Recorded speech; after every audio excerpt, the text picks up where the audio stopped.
Hey, what's up, everybody? This is Camera Work Podcast number 26. I am your host, John Ricard, and normally sitting across from me would be Ray Tamara, who is a full-time working professional photographer. But sitting across from me is not Ray Tamara, that's someone else. I'll tell you who he is in a second.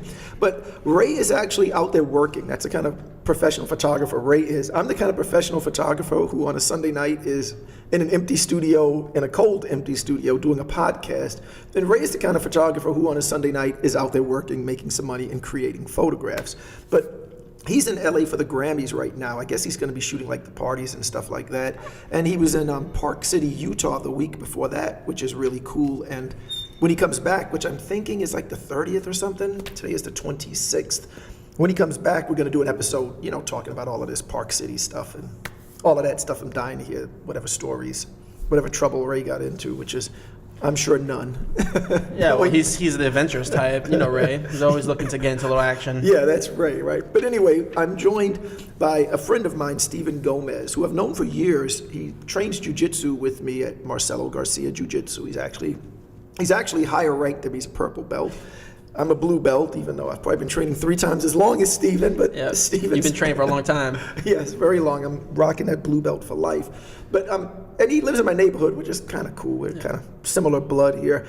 And he's also works in the photo industry, which is why we bring him here, not because of the jiu-jitsu or the friendship. But you mean it's not because I'm so ruggedly good looking? No, we bring you here because you know something about photography. So what is okay. it you do exactly? Well, I work for K&M Camera in Tribeca in Manhattan, and I am the head buyer for them.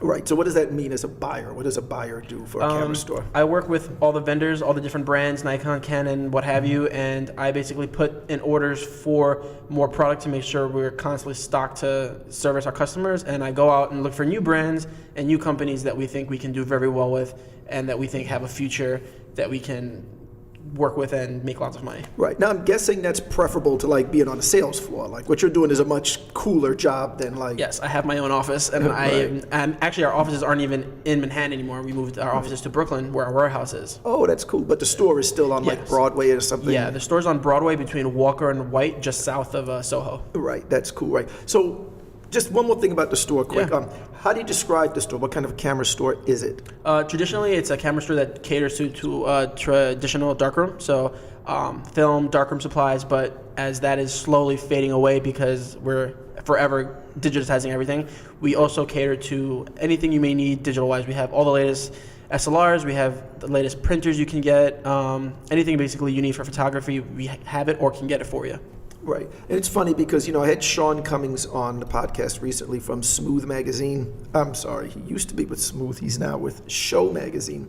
So we had him on, and he's used to going to Sammy's Camera in LA. Have you ever been there? Yep, they're one of our bigger competitors online. Oh, that's funny. Yeah. But it's a cool store. Like you Yeah. go there, it's nice and spread out, Yeah. and it's not that busy. Like they're doing business, but it's not like you're not waiting online It's not B&H. to talk to someone. Right, that's what I'm getting Yeah. to. So he goes to B&H, and he's just like, I hate that store. He goes, I hate the store. He hated everything about B&H. I hate everything about B&H. And it's before I was ever involved in working with a photo store. When I was in Right. high school, I hated going there. Right, yeah, like he didn't like the fact that, you gotta wait online, that it's kind of like a Home Depot. And I find that to some degree, I don't really care about that kind of stuff because like I never have a guy, like I've been shooting, for example, with B&H, I've been going to B&H since they were on 17th Street. My first trip to B&H, I was in college taking a class, and I think I graduated in 87 from college. So this would have been about 85 or 86 is the first time I went to B&H. They were on 17th Street near 6th Avenue.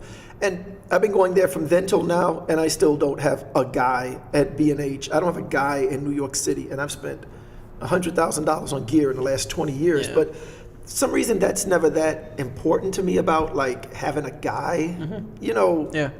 My guy, like ask for John Ricard. If you ask for John Ricard, it's going to mean nothing anywhere, Yeah. But I do find I kind of resent the fact that they have non-photo stuff there. Like when I go there, and there's racks of like headphones now, and there's like, what else? Like like iPod speakers and just. We're pretty much. I mean, I don't want to say we're copying them, but it's in the photo industry. If you're in a photo retailer. I feel like there's a lot of things that are changing. You can't just survive anymore as just I sell cameras and I sell paper and film. Right.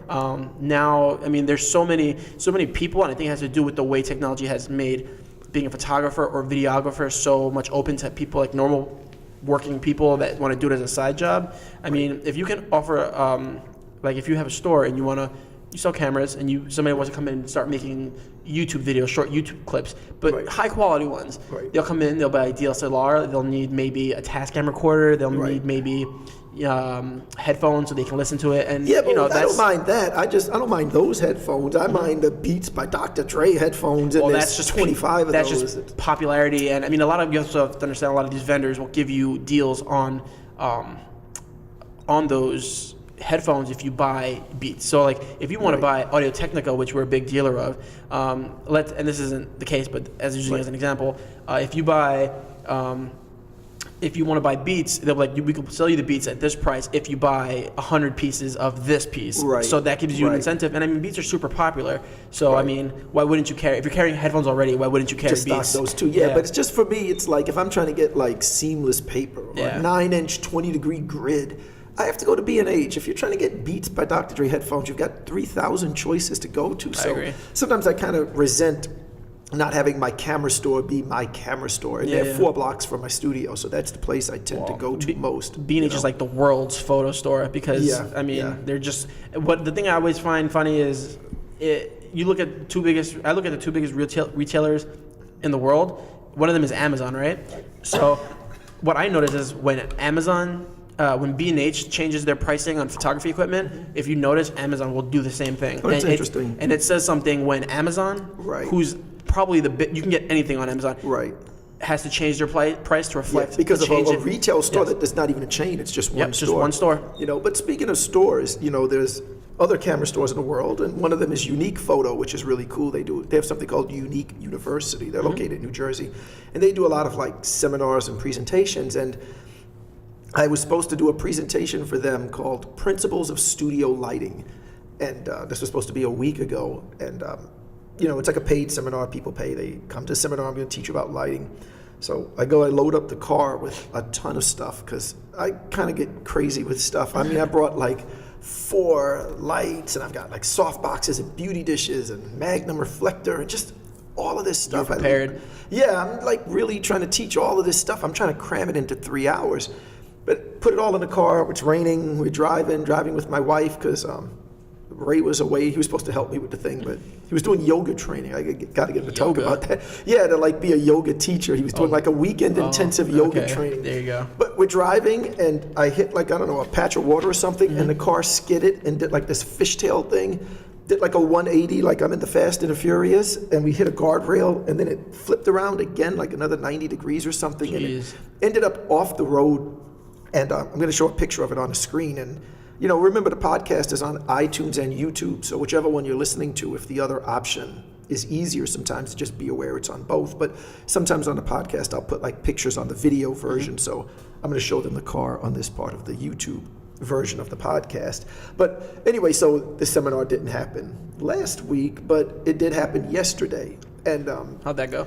it was amazing. I mean, 35 people were there. Like it's Good turnout. Yeah, it's like such an honor to me because like I can get hired by a company to shoot something and make money, and like I'm really glad, and that's really cool. You feel like, wow, someone validates the choice I made to become a photographer. But the idea of like 35 individual people blocking out 3 hours of their day to come hear me talk about lighting and paying a fee because they know this, or they hope that this information is valuable. It's an honor and like a tremendous responsibility that I really take seriously, and my goal, I look at it like, I'm sure you're familiar with Creative Live, right? And I actually have texted you a couple of times. Yeah. And some I think of we those spoke are about on. that the last time I was on the show. Right, and they do a really nice job, and they charge $100. But I looked at it like my goal was and I've watched some of their studio presentations, and some have been good, and some have been just, I want to use the word bad, but that's probably rude. But just some of them have explained things in a way that I think makes it needlessly complicated. So my goal was to make sure that for the $50 you were paying for this 3-hour seminar, that I was going to give you as much information as a Creative Live seminar was giving you for $100 over the course of 3 days. That was my goal. So I hope I accomplished it. I really tried, and I really prepared, and got a lot of good feedback from the store. And they mentioned the WPPI show. So I may be at that in Vegas. And if I go out to that, I'm going to talk in their booth there. Awesome. So that should be cool, Yeah. though. Have you been to that show in the past, WPPI? I haven't. I've heard of it, but I may be going this year. It seems this is the 2014 is the year of Steven traveling all over the place for Right. extended periods of time. Right, but that's kind of cool, right? I mean, you're not married, right? Nope. So that's kind of cool. Yeah, no, I mean, I've been to Vegas a ton, and Right. it's an interesting city. That's definitely where you'd want to go if if you're a company and you want to have a trade show and see stuff. I mean, Right. lots of entertainment, but it will suck your soul out. Right. They give you a decent hotel or whatever. Like, are you doing the hotel yourself? I mean, I guess that's a dumb question. K&M is picking up the hotel. Yes, they're picking up the tab, thankfully. But they put me in a decent hotel, nothing crazy. I mean, Circus. It was Right. interesting. It's the low roller hotel of the Right. Las Vegas Strip, but it was good. It was good to me. Well, it can't be worse than where I stayed in LA, because one time I went to LA really just to train at like 10th Planet Jiu-Jitsu. Yeah. So I was alone and I stayed in a hostel. Oh man, I mean, you're brave. it's- You're brave. I mean, it's literally like $20 for the night, but they got free Wi-Fi, which is funny because the more expensive hotel you're in, the more they charge for the Wi-Fi. Yeah. And the crappier hotel, the Wi-Fi is free, but they have free Wi-Fi and free parking. I mean, you're in Los Angeles. Los Angeles, walking distance from that, what used to be called the Grumman's Chinese Theater. I don't Okay, know. yeah. There's some other name for Is it it still now. there? It's there, but it has a different name. I forgot Oh, what it's okay. called, but you're right in the heart of everything. Yeah. Free parking and everything, and I wish I remember. It's called the Banana Bungalow. If somebody wants to look it up, a dumb name. That but- sounds like a male strip club. yeah, it does. That's funny. But I mean, I'm in a room with like literally like 12 other people, like in bunk beds and stuff. But I just wanted to train, so I didn't care. It's only like if I'm traveling with my wife and daughter that I'm more like, okay, we have to get a decent hotel. Yeah. But the main show you went to was CES. Yeah, that was the biggest show I went to. And, Right. it was interesting. Over 100,000 people attended this year, and Right. yeah, I mean, if you're looking to see the latest technology or anything that plugs into a wall or Right. interfaces with something that plugs into a wall, Right. it's going to be at CES. It's there. Yeah. And was there any say dominant trend? Because I've been going to the photo show at Javits. I think it's called Photo Plus Yep. Expo. They keep changing names. Every year, it's Photo Plus something. Right. So I've been going to that since it first started. I don't know if it first started, but whatever, a long time. And I remember Fuji and Kodak would have these huge booths in the front because at the show, the bigger companies have booths closest to the main entrance and they have large booths. And film was huge, Kodak and Fuji. And every year those booths would get smaller. And magically one year, it was like, bam, it was all digital. It just was not about film anymore.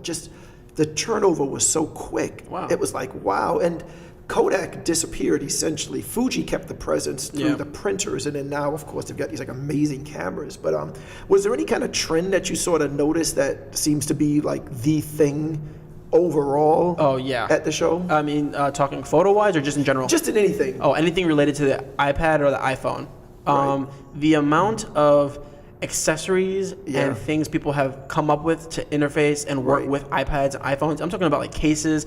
The amount of vendors there that were from China coming with their the hundreds of different cases for the iPhone or the iPad or flip books and stuff that you can put your iPad into or bags. Yeah. It's all centered around the iPad. But it's kind of funny though, because sometimes you get kind of limited that you essentially only put one case on the phone. Because I have one that takes these iPro lenses, which I love. I used a fisheye lens, and when I was shooting for BET, I mean, that was paid professional work, and I was shooting the iPhone fisheye all the time because it just looked really cool. It gave it a different look. But sometimes and now I use this case on the iPhone that has the battery because I love having the extra Mophie, the Mophie with the extra battery. But K&M sells those. oh, there you go. But usually I don't use a case on the phone because I like it without a case. But sometimes you see all these accessories and you wish you could have 9 cases for the phone because once you put one on, so for me, since I'm using a battery case, I can't use the next guy's case. I hear. I mean, I'm the same way. I use one case for my iPhone, and it's I think it's called the Poetic. It's a $5 case made in China, and it's literally the best case I've ever used. I've dropped my phone. I'm such a klutz. I dropped my phone down a flight of stairs. It was completely okay. Right. See, usually I like it without the case, though, personally. I feel like it's too small in my hands, and I have pretty small hands, and I feel like it's just too small. Right. But I thought it was funny that they had this one on Kickstarter, and it was a case that had this little drawer inside that you could put your wallet. I'm not your wallet, your ID, and your credit card. I looked at it first. I was like, wow, that's kind of cool. You just take the phone. And I'm like, yeah, but do you want to lose your phone? And Now you don't even have a credit card or Yeah. ID. Like you're putting all your eggs in one basket. you're Literally. you're like in a Matt Damon movie where like you don't exist and you've been wiped out of history because you don't have a phone and You don't have a definitely credit don't want to be card. stranded in the middle of Manhattan with no phone, Right. no credit card, and no Metro card. Right. Because Right. then you're walking wherever you got to go. Right. So in terms of photo stuff at the show, right? Were there any like trends or was there any products that like is the DF like does that get a lot of attention still at something like that? Is that or is this- that too old already? No, I mean, this year, from what I can tell, this was my first CES, but compared to their other competitors, Nikon actually had a pretty small booth. I mean, they had a little section where they had the cameras and video stuff displayed, and then they had a little platform where there was somebody giving a talk on shooting video with Nikon products, which I think Right. I texted you about when I was Yeah, there. yeah, yeah. You told me the guy. I looked him up. I Yeah. forgot his name now. I But I forgot love too. those. I can sit. Sometimes I'll go to the photo show and just watch like the whole day, just watching those, and it can be a little tricky because sometimes it's so personal. Like you look at it and it can bother you because you feel like man, I should be doing that, Yeah. and you wanna be doing it so bad that it becomes hard to just sit back and appreciate what someone else did because they're doing what you should be doing. Yeah. And then I can't watch it, but a lot of times I'm able to just sit and appreciate it, and I love it, you know. But I had this one with Ray where this guy was giving a presentation, and he kept trying to make it look like he had gotten photo sessions with people like Brad Pitt and Arnold Schwarzenegger, Yeah. all these like A-listers, but they were like photo calls. They were like press conferences, these things where he had gotten like 30 seconds with the guy, but he was passing himself off. I see. That's As the he was worst. yeah, and like if you're not in the industry, that might fool you. But if you Yeah, know what you're yeah. looking at, you're like, wait a minute, that's not your session. That's just a photo call. You know, Yeah. and I just said to Ray, we have to leave. I cannot watch this. My skin was just I just want Oh, to go up man. and like call the guy out or something. Yeah. That you know that he's not at the level he's pretending to be I hate on this that. thing. No, yeah, you know? that would bother me a lot too. They had Nikon did have the D3300 there, Right. the new one they announced. Right. It's supposed to come in a kit with 2 lenses, which Right. you don't really see that often. Yeah, You just I usually- don't get why they make so many cameras that are essentially all the same. Yeah, it's all the same with a different model number and a slightly different body, just a little bit. Right, and I don't get it. And it's funny because we talked about the DF on the previous podcast, and yeah. it was funny to me because It's your favorite camera, right? oh please, it was the camera I thought could be my favorite, but it wasn't. Essentially, my take on the DF was that what I was waiting for would have been a digital FM2, meaning a camera that was stripped down and had manual controls, but it wouldn't have like 6 flash modes and 7 drive modes and different metering modes because you Yeah. really don't need that stuff. It's cool if you have it, but you don't really need it.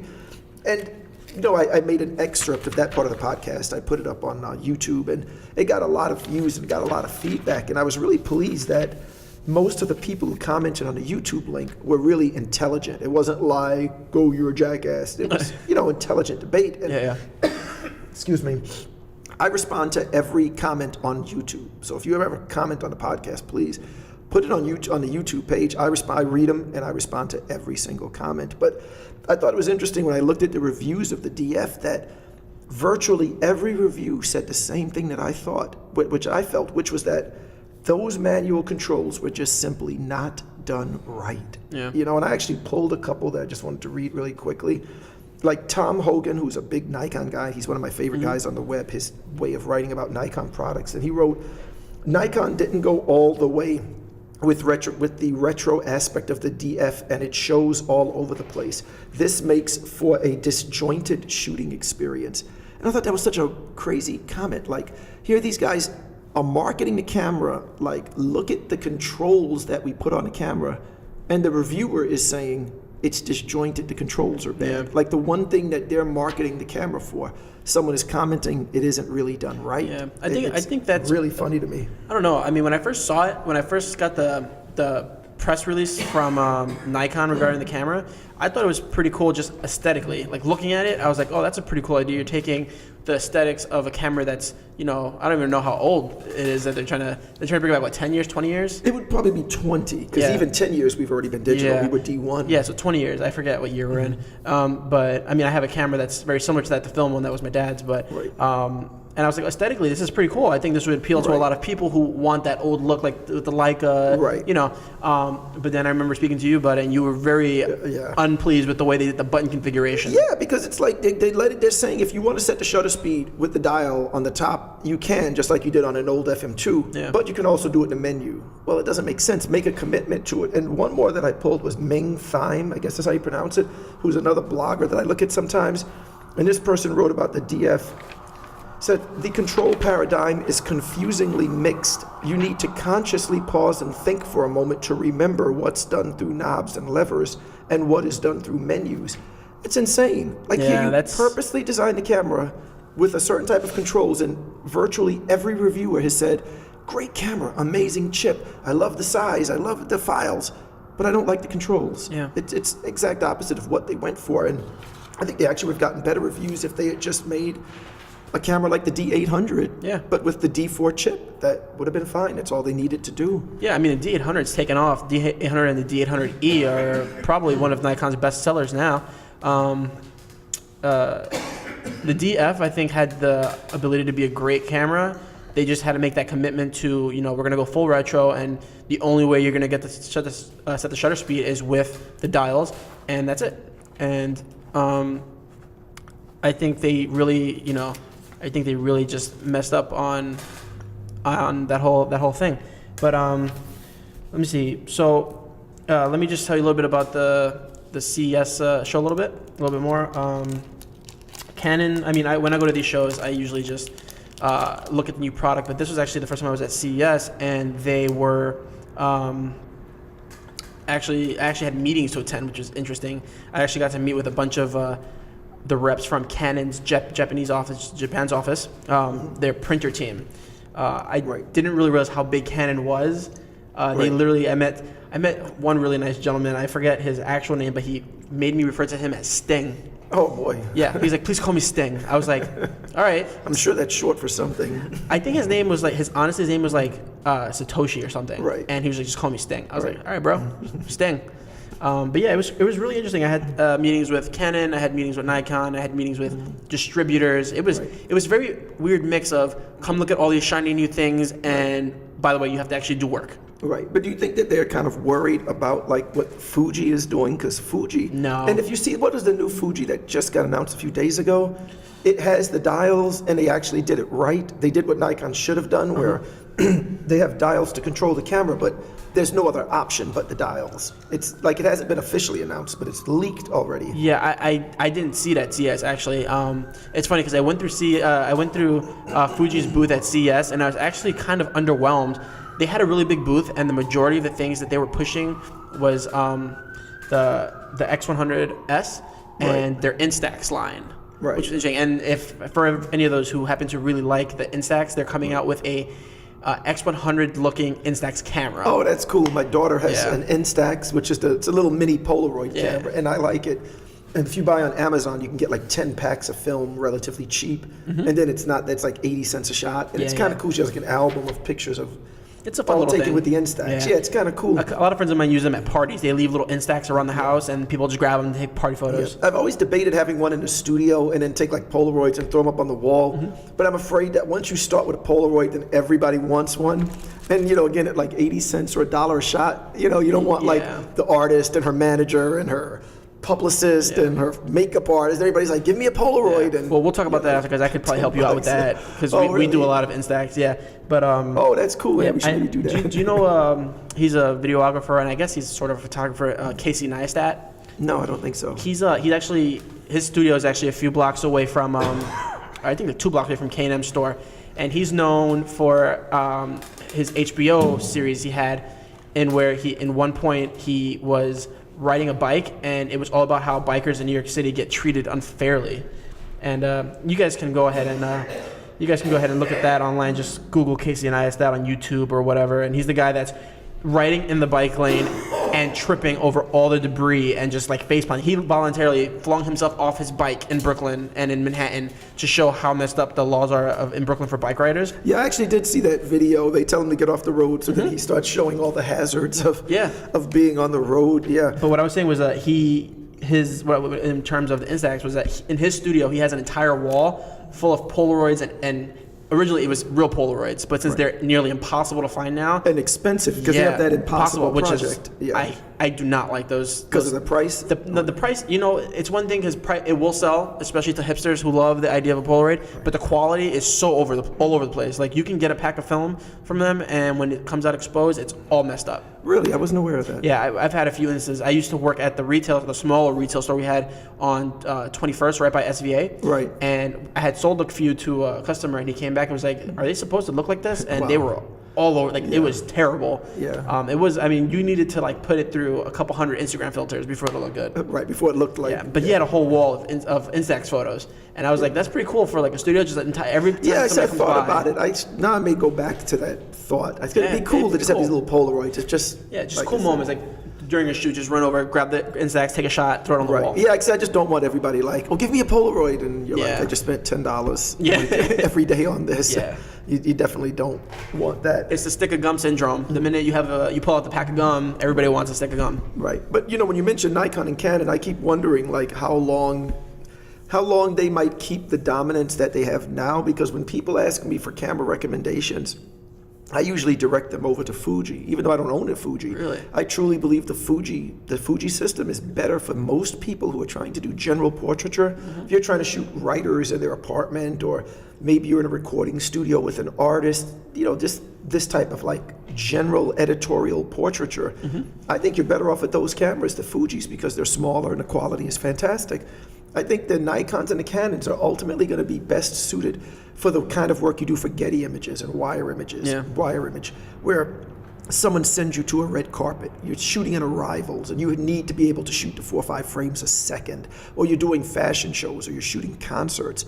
I think that kind of like work is going to be Nikon and Canon. But for this person who wants to just do casual fashion, you understand, like she has a friend who is a clothing designer, and they're going to go out and shoot 2 models in like 10 outfits over the course of 3 hours. Like, this is not intense shooting. That kind of thing, you're better off on the Fuji. Yeah, I mean, I could totally see that, but I feel like that's one of the reasons why Canon and Nikon are coming out with these cameras that are as powerful as their flagship cameras, but are smaller bodied. Because Fuji is coming out with these cameras that put out amazing amazing pictures, right? And they're small form factor. Yeah, but the thing with Nikon though is that whenever Nikon has made a small camera, it hasn't been a professional kind of camera. All of their small cameras have always been, like amateur toy cameras. You know what I'm saying? But every time they make a small one, it's like it's an amateur camera. They haven't made which is what I thought the DF might be, a small camera, but still thoroughly professional camera. And again, image quality it is, but it's just not what we're really, really looking for. You know what I've always wanted to ask you, since you've been in working photographer for so long. Right. What is your experience with camera bags? Do you walk around with a camera in a bag? Do you walk around with a camera in your neck? No, I'm the guy that if you go on YouTube and you search John Ricard rant against camera bags. Oh boy. I'm the guy who has, now I think it's only 2 videos, but I had 3 at one time. My take is that the camera bag is useful depending on what you're shooting. What I don't understand is, in other words, say when I shot BET, I had a place I could leave my camera bag. So I'd bring a rolling Think Tank bag, which I like a lot. And They're a good brand. We sell them too. It's a good brand. Yeah, I have a rolling Tamrac, although the handle breaks a lot. But I like the bag. Still like the bag anyway. But I had a place to leave the bag. Yeah. But I'm always shocked that people wear the camera bag while they're shooting, because I never do it. I don't get it. I always like these Domke waist bags. They're like little pouches that you put on, and you can put your lenses in there. Or I've even traveled with the camera gear in a shopping bag, and I just put the shopping bag in my back pocket while I'm working. If I'm doing something on a street or something, I don't like to wear a camera bag. And I find it amazing that if you go to Disneyland and someone is walking around with like a small Nikon with a lens, and then they've got like a camera bag, and I'm going, but isn't the bag empty once you take the camera out? Yep. So why walk around with this empty camera bag all day?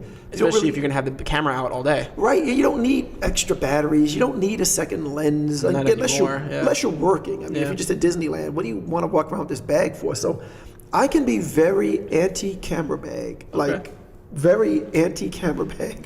That's interesting. I mean, I asked because there's a very popular clothing brand out of Seattle, Washington, Filson. They've been they've been around for 100 years or so, and all their bags are super high quality, made in the USA. But they're not known for photography. They're known for they're a hunting company, and now they're a fashion company because of the way fashion trends are in New York City. Right. People will take something that's meant for pilots and make it something fashionable. Right. But these guys are coming out. They've paired up with Magnum Photo, and they're coming out with a very stylish camera bag that's going to be super functional. Wait, is that the Magnum, like the photojournalist Yep. Magnum? Like, wow, that's cool. And if you're out there or if you're familiar with Filson's bags, then you know exactly what kind of look you're expecting. It's very calm, subdued, something that looks like that will last for 100 years. Right. Did they have them there? Like, were you able to see those, or they Yeah. just showing like pictures and stuff? This was at the outdoor show in Utah last week, and I was there. And Ray was probably somewhere not too far away. Oh, that's right. Yeah, Ray was because it was the in same time Utah.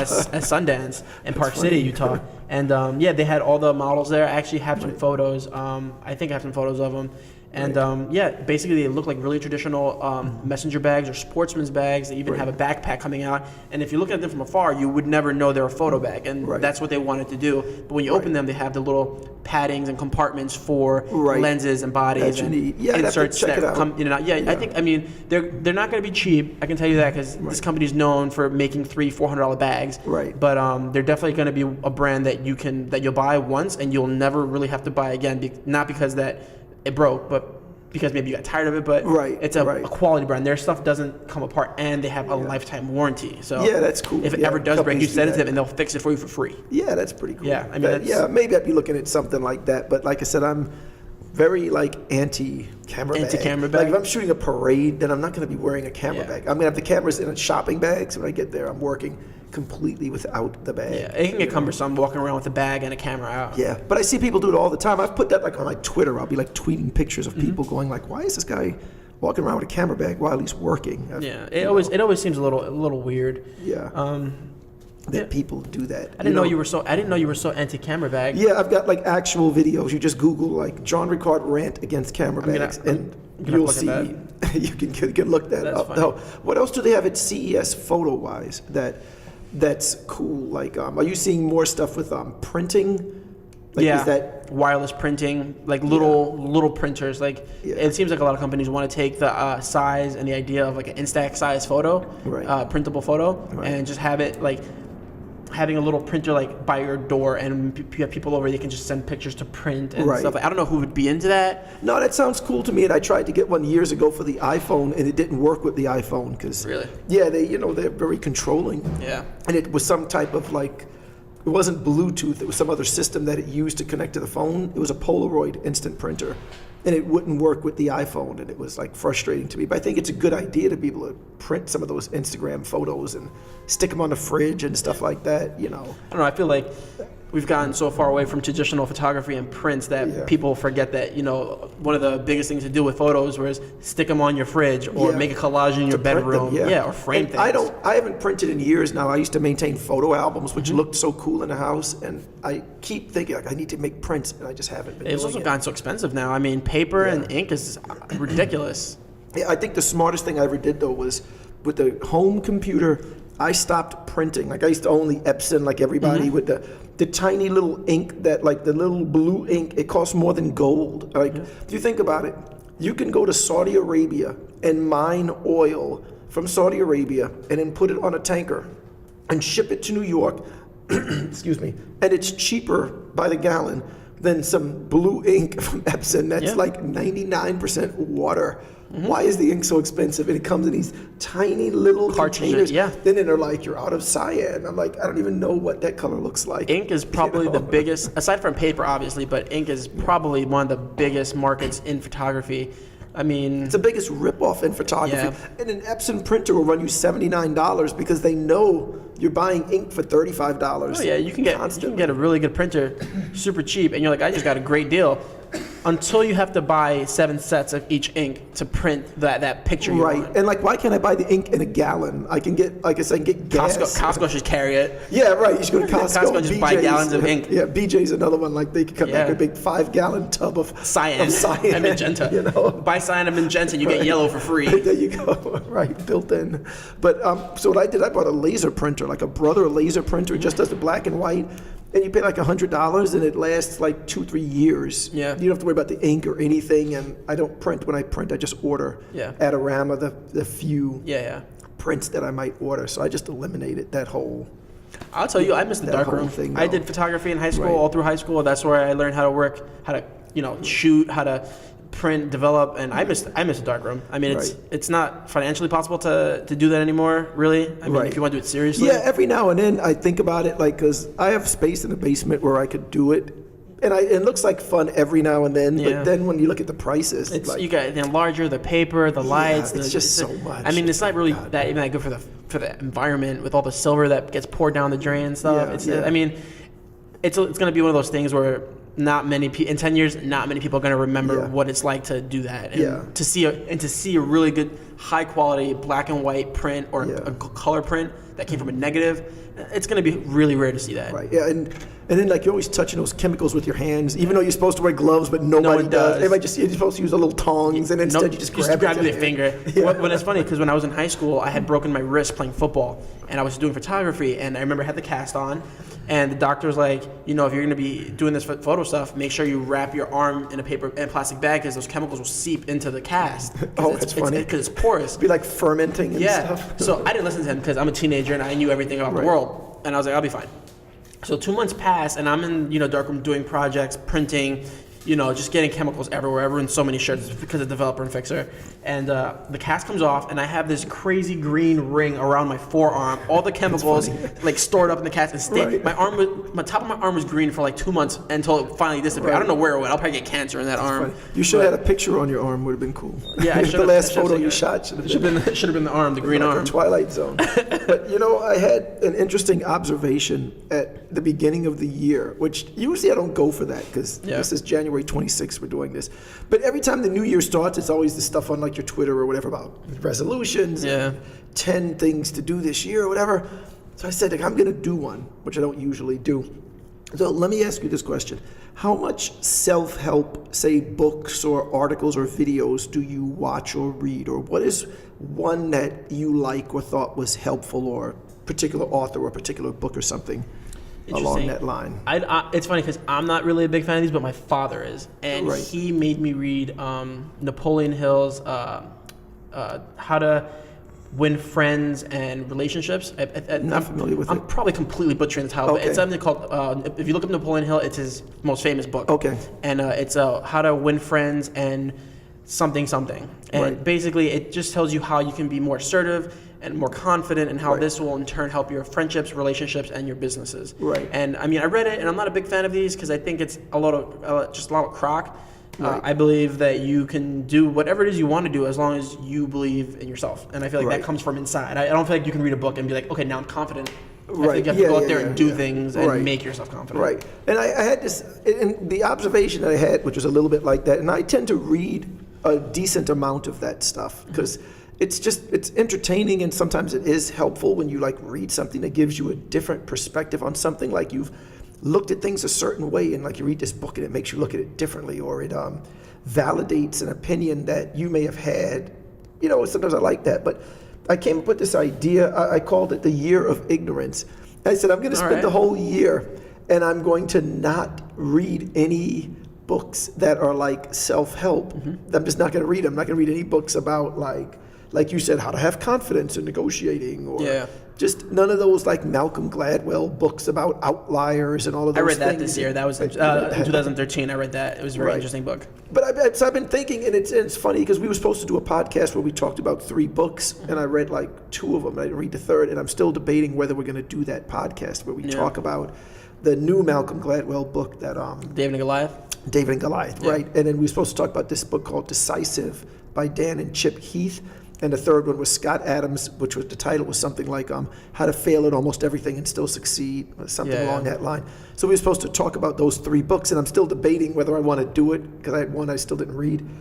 And I just thought, like, kind of like you said, like, well, maybe you don't need to get the information from a book. Maybe just apply what you know and live the year of ignorance. Yeah, I mean, it's interesting because the people who are writing this book clearly have figured something out because they've managed to publish a book successfully and become known for it. Like Malcolm Gladwell published Outliers, and Right. he's known for it. And David and Goliath has had a really good reception. I actually have it at home. I haven't read it yet, though, but I have it. Right. And I feel like there is something you can take away from them, but I feel like for everybody's different, and everybody has different personalities. Some people are shy, some people are outgoing, and I feel like if you're going to do something, as business, for example, in business, you know, it takes a certain type of personality, and to an extent, you can learn how to kind of fake your way through it if Right. it's not yours to learn it. But you're really gonna achieve that kind of personality or skill by doing. You can read you can read 1,000 books, but you'll never know until you gain the experience. Yeah, that's the thing, is the doing is so much more of it. You're Yes. better off giving 100% to the doing and frankly doing it badly than being super knowledgeable and Yeah. not having the right motivation. Yeah. I mean, anything you try new, know. you're gonna fail at, and you'll only Right. know how to do it right once you've done it a few times. Right. Nobody ever gets anything right the first time. Right. Well, that was the Scott Adams book. See, now I'm starting to talk about it, and I shouldn't do this. Then we may not do that episode, so I can mention it now. But Quick blurb. But part of his philosophy was just that he was trying to say don't set goals, because he was trying to say if you set a goal, you're almost in a constant state of failure. Mm-hmm. So if, let's say, my goal were to shoot the next Nicki Minaj album cover, and then instead of doing that, I'm photographing the Nicki Minaj album release party, and the record label gave me $750 to shoot this. Yeah. Okay, I could walk into that room and feel successful because I'm making $750 and I'm shooting a party. It's a couple hours work. It's fun. It's fine. I'm making money. But if I'm focused on my goal that I wanted to shoot her album cover, then I might feel like a failure. Yeah. Almost like Because- you're in arm's reach, but you're not quite there. Right, because I didn't get the real goal that I wanted, which was to shoot the album Yeah. cover and not to be shooting the party. So his way of thinking was like, don't set a goal, just have like a system for trying to move forward, but don't be focused on a goal. Whereas you read 20 other books, they're going to say have goals, and yeah. write them down, and I mean- look at them every day and recite them and Yeah. tell your friends. And so sometimes I think you get too much clutter also from reading some of the self-help stuff Yeah. or watching these videos that are supposed to help A you. lot of them, I feel, contradict each other too in terms of how to approach certain situations. I don't think I'm a big goal guy. I mean, I have goals and I write them down. I think that's important because I feel like once you put them down on paper, you make it a reality. Right. But I mean, it's hard for me when I look at what goals I have. Pretty much, it's just to further my career, get better at jiu-jitsu, and Right. maybe one day get married. Maybe. Right. Those are my main goals, and being Right. happy. Yeah, you listed them in order of importance. Yeah. That's good. I mean, like, my main goal in life is just be happy. Right. And to do things, like, if I'm doing something and I'm not happy with it, or it's making Right. me unhappy, to just rid myself of it. Right. And my big goal for 2014 is to just take more risks and just be more assertive. Because, Right. I mean, I'm pretty confident, I think, with what I do in life and in general. Right. And I feel like if I'm just a little bit more assertive, I'll be much more successful. Yeah, I think overall, when it comes to regret, most of the time the regrets are what you didn't do, not what you did. And when you look at movies, like whenever there's a movie about a guy and like a girl, and it deals with like they met in high school, the story is always the same. It's always he regretted that he Yep. didn't get with the girl. He wasn't or- aggressive enough. Right, or he didn't form that rock band or whatever. Yep. I think that's the thing, and so many of us, I think we feel like we need permission to do things, or we feel we can't do it, or we can't see ourselves a certain way. And I think it's one of the good things about when we train martial arts is like, if you left it up to you, and you tell me if I'm wrong, but if we left it up to you, you might never be a purple belt, because you would never look in the mirror and go, I'm now a purple belt. Like, imagine if a martial arts school said, put on whatever belt you want to put on. When you're ready for purple, walk in with a purple belt. You might never put that on. It's true. But you need someone to kind of push you sometimes and go, you are a purple belt, and then you rise to that level. Yeah, But if you could inwardly be more assertive, then maybe you could sort of say, or more confident, or whatever those words are that we all struggle with, you could be walking around going, I am now a purple belt Yeah. in my photography or in my dating or in my work or whatever, and move to that next level. But I think we put ourselves in these boxes so many times. It's a shame. It happens you know? a lot. You corner yourself into something, or you're made to believe something a certain way about something. Right. And it's really up to you. I really believe if you're like in a funk, or you're not feeling good about where you're at, it's up to you to go out there and try something new. I mean, You never know what you can do until you try. And if you fail, Right. it's better to fail at something that you've never done than to never do it and wonder if you could have. Right, and I think too, if you have good friends, helps, because if you have those friends that are kind of shooting you down or trying to get you back in that box where they Yeah. know you, it's bad. But if Yep. you have the kind of friends that you might be like, man, I wish I could like direct a music video, and that friend's gonna go, well, I got this other friend who wants to rap. Why don't you let me hook you guys up? Then you're in the right circle. But Yes. sometimes you find yourself around those people that are like, well, why are you gonna do that? Yeah. And it's not a good place to be in. Well, like most people It's say, not good. most of the time you find success outside your comfort zone.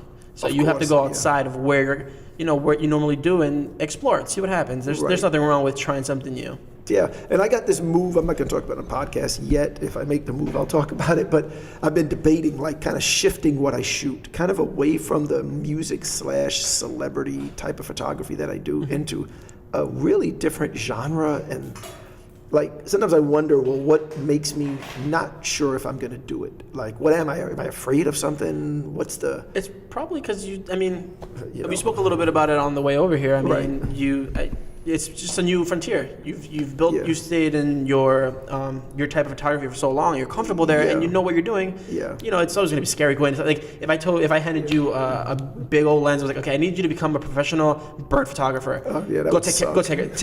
I want you to capture the most beautiful pictures of New York City pigeons you can find. Yeah. Like it's a completely different realm. Yeah, that would suck. Yeah, I mean, it's like somebody like, okay, now you work at Macy's. Go buy all the latest fashion. I would not know what to do. Right. We're in our little zone, little zone, but yeah. but hopefully people will find their little spots out of it, if possible. Hopefully, It's interesting. I know for myself, I'm a big gear dude. I like having toys and different kinds of things I can play with. And I'm not a professional photographer. So, as a professional photographer like you are, what would you say is one or two pieces of gear you don't think you could ever be without, aside from a camera, as you would that's need that? tough. Wow, I was thinking camera wise.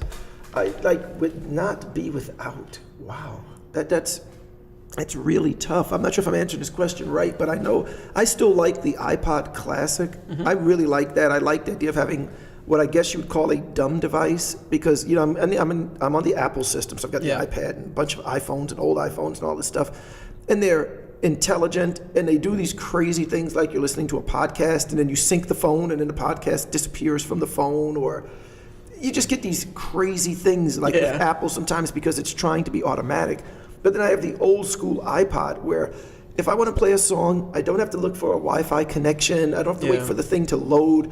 And the computer never just erases a song for me randomly. So I don't know how much that qualifies as a gadget, but I think Yeah, totally. the old school gadget, the idea that I've got like 10,000 songs in my pocket and it's always loaded with like a ton of jujitsu videos and it's loaded with like movies I haven't watched yet and old rock music that I liked in the 80s and then modern hip hop that I can listen to now. And I love having the old school iPod Classic.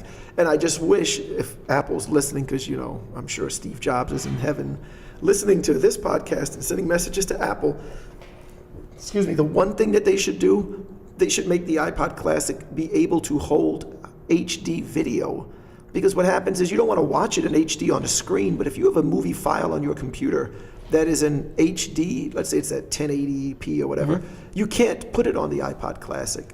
Like, I don't want to watch it in HD, I just want to put it there so I Yeah. can watch it in whatever quality. But Yeah. you physically can't put it onto the iPod, and that can be very frustrating, especially if you want to use the iPod as a device to show that movie on a TV in HD.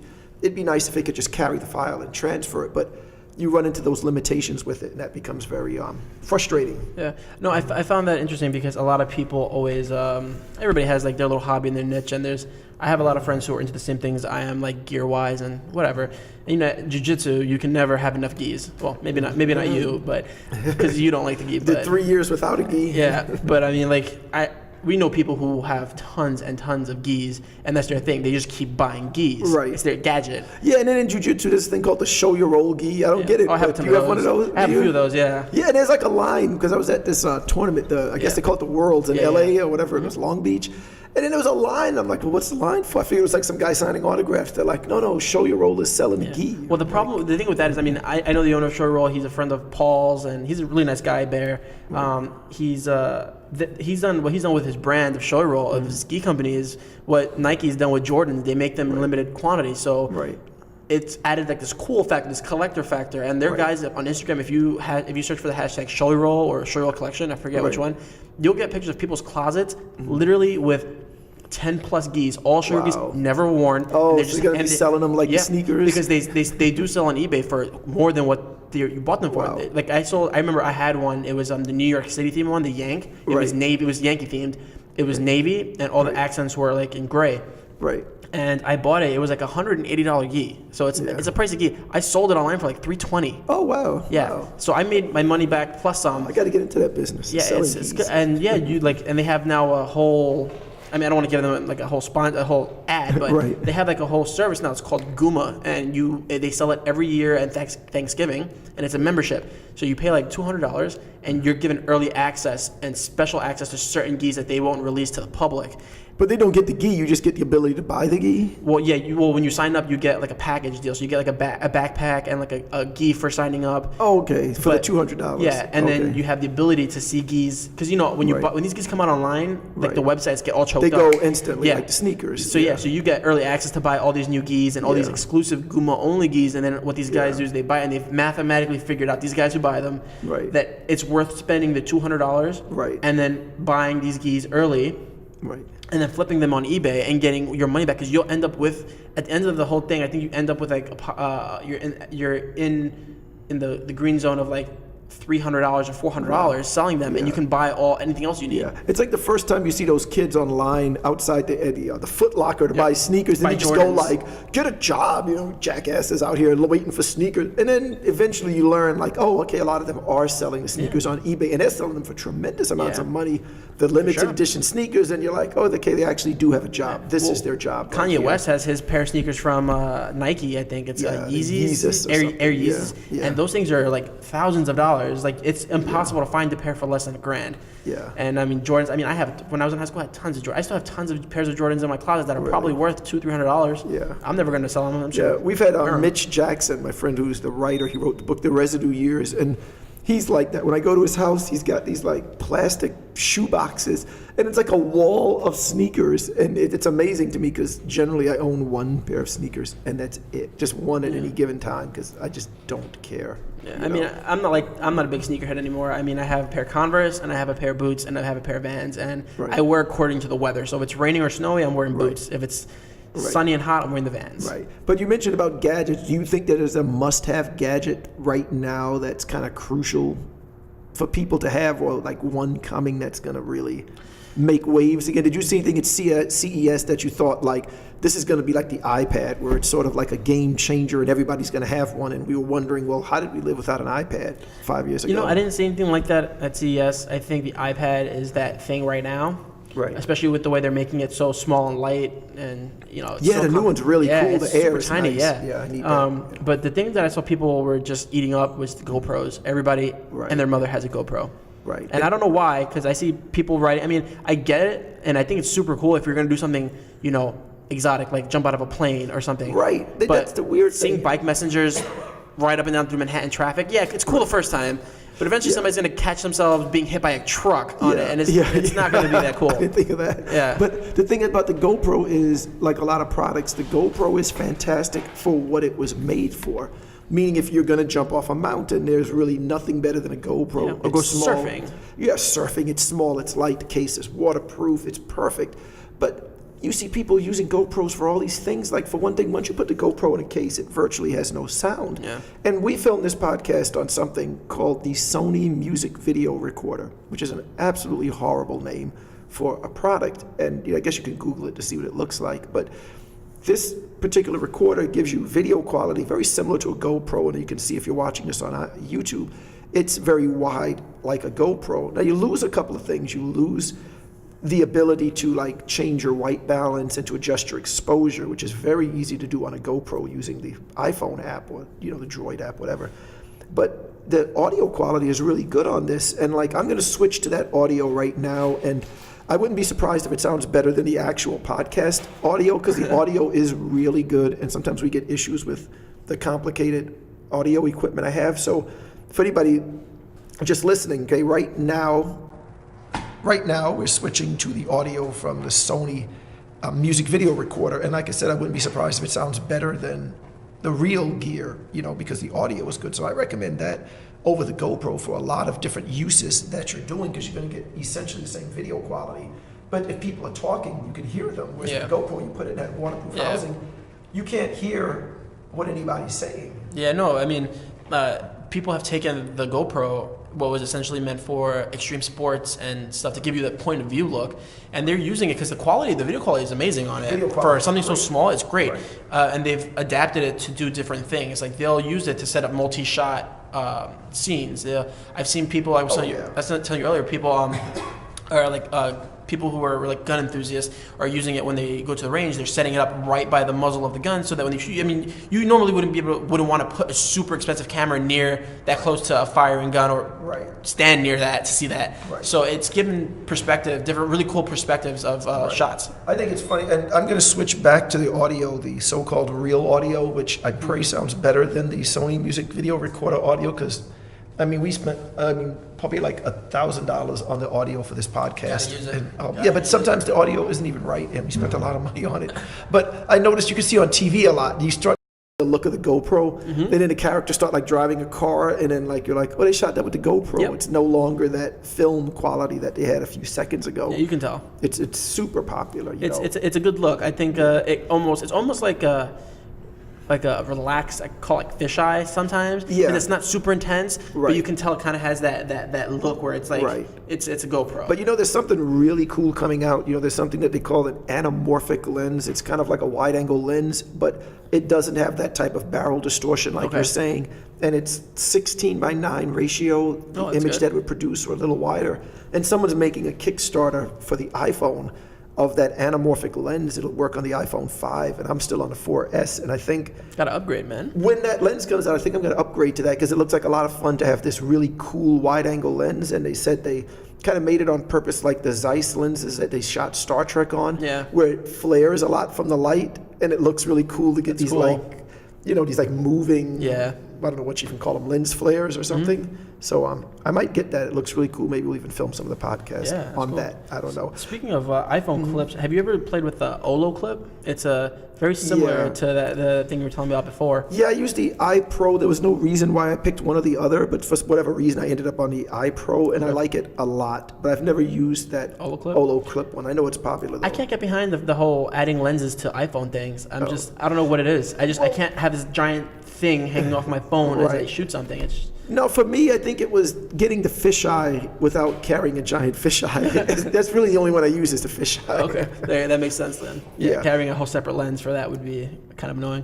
And for a while, we were shooting the podcast on the iPhone, but on my phone, I think because I put so many like movies on it and everything, it would always crash and it would die, and then we wouldn't get the whole podcast. So if you watch it on YouTube, it's like the first 40 minutes of that video, and then the video would drop out because the battery died on the phone or whatever. That's the worst.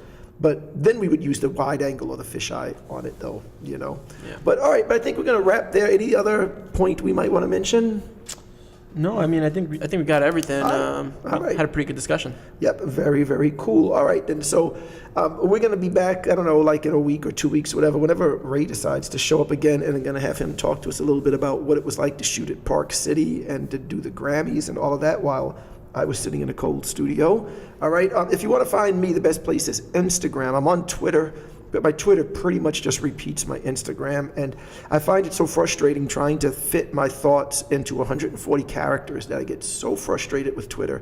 Everything I want to say, I have to go back and start chopping words, and I have to start writing like Prince, and every time I want to write T-O, I have to put the number 2, and I have to spell everything with Z's like I'm Prince, because I can't fit anything in 140 characters. So find me on Instagram instead. It's John Ricard, JohnRicard. Steven, where do we find you? You can find me on Instagram. I mostly just post pictures of food and just random things, usually food and alcohol. You can find me at it's CMDR STEPHEN. Right, that's the Instagram. Yeah, that's Correct. Instagram. And Yeah, and if you're interested, in gear or whatever photography, you can check us out at www.kmcamera.com, and we're in Tribeca. So come on down. And we can catch you on the mats at Marcelo Garcia Jiu-Jitsu. That's right. If you wanna do some rolling around, come check out Jiu-Jitsu. Yeah, it's the best, right? Yep, it's the best way. All right, thanks, guys. We will see you next time. Bye-bye. Bye. Perfect. All right, that was